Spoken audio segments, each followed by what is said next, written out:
not going to be able to do this. So I switched to business because I just figured, hey, a business degree is valuable.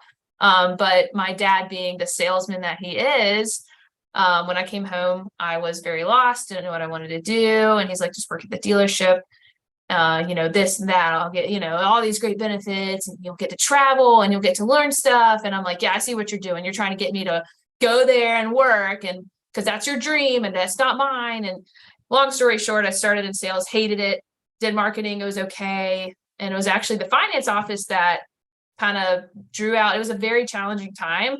And everybody always says the finance office is probably the worst job in the store.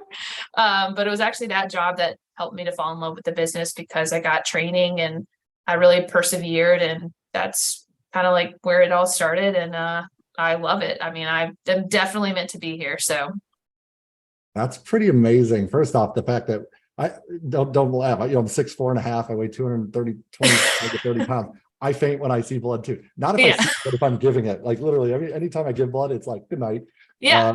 And I'm like, why does this happen? And everyone's like, you're such a big guy. Why does that bother you? Like, I don't know. I can't figure that out. But also, it sounds like your dad's quite the closer. He made the deal here. Yeah, he certainly did. He knew what he wanted, and he just knew, he knew that I loved travel. So that's what he sold me on. He's like, Brooke, you'll get to travel the world. You'll get to go do all these things. And I was like, oh, that sounds intriguing. Like, cool.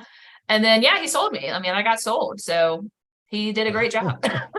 Awesome. Well, I can relate. I've got two daughters, and I would love nothing more than if one of them worked their way up at Car Motivators and became the, carried the torch to on our mission to bring coaching to the car business. So I can respect your dad for that. And it's cool the way you've found your niche at the dealership in finance.